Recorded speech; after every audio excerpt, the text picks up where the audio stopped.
Hey guys, welcome to study IQ. Now जैसे आप लोग जानते हैं कि रिसेंटली नेपाल के जो प्रधानमंत्री हैं केपी ओली, इन्होंने इंडिया को लेकर काफ़ी आप कह सकते हैं नेगेटिव कमेंट्स करी हैं। इन्होंने ये तक कह दिया कि जो चाइनीज़ कोरोना वायरस है ये कम खतरनाक है, इंडियन कोरोना वायरस ज़रा खतरनाक है। फिर इसके अलावा इन्होंने यहाँ पर यह भी कह दिया एक बार को कि लॉर्ड राम का जन्म इंडिया में नहीं हुआ था, लॉर्ड राम नेपाली थे। और सिमिलरली इनकी बहुत सी स्टेटमेंट्स थी जो सीधा डायरेक्टेड थी towards hurting India Nepal relations.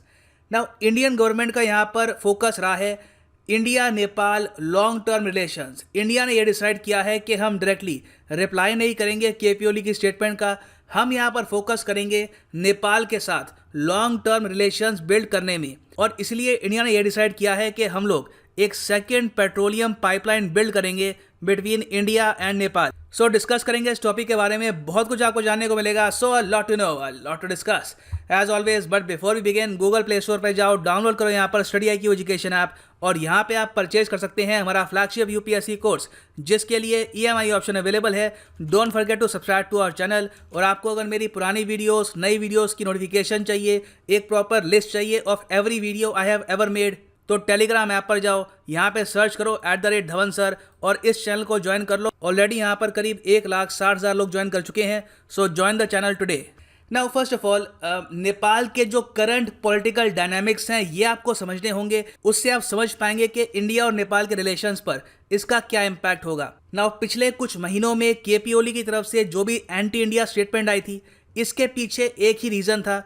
ये चाहते थे कि लोगों का जो ध्यान है ये डाइवर्ट हो जाए from Nepals internal politics. Nepal में आपको पता होगा कि जो पॉलिटिकल पार्टी पावर में आज के समय ये है नेपाली कम्युनिस्ट पार्टी, और इस पार्टी के अंदर यूनिटी की काफ़ी कमी है। बहुत से लीडर्स हैं वो चाहते हैं कि कल को वो प्रधानमंत्री बने, वो केपी ओली को रिप्लेस करें। सो पिछले एक साल में केपी ओली पर काफ़ी प्रेशर आया कि ये अपनी जो पोजीशन है ये खाली कर दे और किसी और को प्रधानमंत्री बनने दे। नाउ केपी ओली की जो पोजीशन है इसे बचाने में एक सेंट्रल रोल प्ले किया था चाइनीज़ एम्बेसडर टू नेपाल ने, और ये सब नेपाल की जो कम्युनिस्ट पॉलिटिकल पार्टी के बीच में इनफाइटिंग चल रही थी। इससे ध्यान लोगों का भटकाने के लिए केपी ओली ने बार बार टारगेट किया इंडिया को, ताकि लोग इंडिया नेपाल रिलेशंस पर ज़रा फोकस करें rather than his own internal political dynamics. Now अब रिसेंटली क्या हुआ है कि नेपाल की पॉलिटिकल पार्टी में जो भी पावर स्ट्रगल थी ये अभी के लिए ख़त्म हो चुकी है।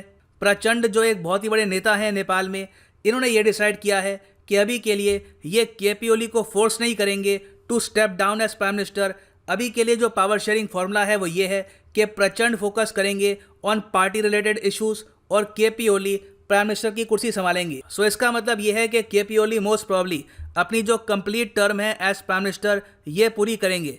तो इसका इम्पैक्ट देखो, पहले तो ये होगा कि मोस्ट प्रॉब्ली केपी ओली अब एंटी इंडिया स्टेटमेंट्स कम देंगे। हाँ, ये पॉसिबिलिटी है कि आने वाले टाइम में ये कुछ एंटी इंडिया स्टेप्स ले चाइना के प्रभाव में आके, क्योंकि हमें ये भूलना नहीं चाहिए कि इनकी कुर्सी को बचाने में चाइना का सेंट्रल रोल रहा है। मगर फॉर द टाइम बीइंग इनके पास अभी के लिए कोई रीज़न नहीं है इंडिया के साथ रिलेशंस खराब करने का। नाउ इस सब के बीच में इंडिया का फोकस रहा है कि जो एनर्जी कॉपरेशन है विद नेपाल ये हम कॉन्स्टेंटली इम्प्रूव करते रहें। इंडिया को एक बहुत ही बड़ा एडवांटेज है over China regarding relations with Nepal, वो ये है कि हम बहुत सारी एनर्जी पाइपलाइंस बिल्ड कर सकते हैं फॉर नेपाल। वेराज आप अगर नेपाल चाइना बॉर्डर के आसपास देखो तो चाइना का यहाँ पर कोई प्रॉपर पेट्रोलियम पाइपलाइन का इंफ्रास्ट्रक्चर है नहीं। तो चाइना तिब्बतियन ऑटोनोमस रीजन से नेपाल तक पाइपलाइन अभी के लिए कनेक्ट कर नहीं सकता। अगर ये स्टार्ट करते हैं तो इनको आराम से 6 से लेकर 7 साल लग जाएंगे एट करंट पेस। तो इसलिए इंडिया अभी के लिए इस एस्पेक्ट पे फोकस कर रहा है। ऑलरेडी मैं आपको ये बता दूं कि इंडिया और नेपाल के बीच में एक पेट्रोलियम प्रोडक्ट्स की पाइपलाइन एग्जिस्ट करती है। यह है Motihari Amlekhganj pipeline. Motihari by the way आपको मिलेगा इन बिहार, यहाँ पे आप देख पाएंगे इस पाइपलाइन की डिटेल्स हैं। इस पाइपलाइन का जो MOU है ये साइन किया गया था 2015 में, और 2016 में इस पर काम स्टार्ट हुआ, और 3 साल में मतलब कि 2019 में ये पाइपलाइन कंप्लीट हो गई। इसकी सारी कॉस्ट उठाई थी इंडिया ने। टोटल हमने यहाँ पर 324 करोड़ रुपए खर्चे और ये 69 किलोमीटर लंबी पाइपलाइन बिल्ड करी बिटवीन इंडिया एंड नेपाल। और ये पाइपलाइन अपने आप में हिस्टोरिक थी, क्योंकि साउथ एशिया बाय द वे ये सारा रीजन है, ठीक है। साउथ एशिया में पाकिस्तान, नेपाल, भूटान, बांग्लादेश, श्रीलंका ये सब कंट्रीज आती हैं। तो साउथ एशिया में अपने आप में ये पहली क्रॉस बॉर्डर पेट्रोलियम पाइपलाइन थी और इस पाइपलाइन की वजह से नेपाल को जो पेट्रोल पहुंचता था ये काफ़ी सस्ता हो गया, क्योंकि इससे पहले अगर हम देखें तो नेपाल में जो भी पेट्रोल पहुंचता था फ्रॉम इंडिया, नेपाल आज के समय क्या करता है कि पेट्रोल खरीदता है from Indian government companies like oil India और वेरियस और कंपनीज हैं। तो ये जो पेट्रोल है ये नेपाल में पहुंचता है थ्रू ट्रक्स, और इंडिया नेपाल के बीच में टोटल 13 पिकअप पॉइंट्स हैं। यहाँ से ट्रक जाते थे और नेपाल में जो ये फ्यूल है ये पहुँचता था। मगर इसमें प्रॉब्लम ये थी कि काफ़ी बार यहाँ पे करप्शन होता था, एडल्ट्रेशन होती थी, कुछ टैंकर्स में लोग पेट्रोल चोरी कर लेते थे, वहाँ पे पेट्रोल की जगह कोई और केमिकल डाल देते थे, तो एडल्ट्रेशन का बहुत बड़ा इशू था। सो जो ये पाइपलाइन बनी थी इन 2019, इससे नेपाल को प्योर पेट्रोलियम प्रोडक्ट्स मिले हैं। उस सब के अलावा नेपाल का भी खर्चा बचा है, क्योंकि जो भी ट्रक्स जाते थे इन नेपाल, उन ट्रक्स की पेमेंट करती थी नेपाली गवर्नमेंट। तो देखिए, इंडिया ने नेपाल के लिए ये बहुत ही इंपॉर्टेंट स्टेप तो उठाया, मगर हमारी एक प्रॉब्लम ये है, मैं यहाँ पे कहना चाहूँगा कि हम लोग हमारे स्टेप्स को प्रमोट नहीं करते। आप अगर चाइना को देखें तो चाइना अगर कहीं पे ब्रिज बनाता है, सड़क बनाता है किसी कंट्री में, तो वो उसको प्रॉपरली प्रमोट करते हैं। काफ़ी जगह तो जो ब्रिज या फिर सड़क उन्होंने बनाई है उसका जो नाम है वो भी चाइनीज़ नेम होता है, वहाँ पे लिखा होता है ओपनली कि जो भी कंट्री है, फॉर एग्जांपल श्रीलंका है तो चाइना श्रीलंका कॉपरेशन या फिर चाइना फ्रेंडशिप ब्रिज, वो एक तरीके से उसको प्रमोट करते हैं। वहाँ पर जो लोकल मीडिया है उसको कहते हैं कि इस पर बातचीत करिए। वेरएज़ हमारे यहाँ मैंने ये देखा है कि हम लोग काम बहुत अच्छे करते हैं मगर इसके बारे में बातचीत बहुत कम होती है। आप यूट्यूब पे ही देख लीजिए, मेरे अलावा कुछ ज़्यादा लोग होंगे नहीं, आई थिंक दूरदर्शन है, कुछ सरकारी चैनल हैं जो इन इशूज़ पर बातचीत करते हैं और काफ़ी लोगों को बताते हैं कि देखिए ये सब भी हो रहा है। बट ऑफ कोर्स मेरा यहाँ पे ऑब्जेक्टिव रहता है कि एग्जाम पर्सपेक्टिव से आपको बताऊं, ये जो सारे पॉइंट्स हैं they are very important for UPSC mains, GS paper, subsection, international relations. So need ये है कि हम जब ये स्टेप्स उठाते हैं तो इसके बारे में नेपाल की जनता को, इंडियन जनता को बताया जाए कि देखिए इंडियन गवर्नमेंट ने क्या स्टेप्स उठाए हैं to promote good cooperation between the two countries. तो खैर, एक पाइपलाइन ऑलरेडी एग्जिस्ट करती है, नेपाल को इसका काफ़ी फ़ायदा मिला है।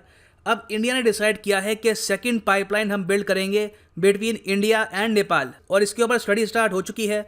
इंडियन ऑयल कॉरपोरेशन जो सरकारी कंपनी है इसको लेकर बातचीत कर रही है विद द नेपाली गवर्नमेंट।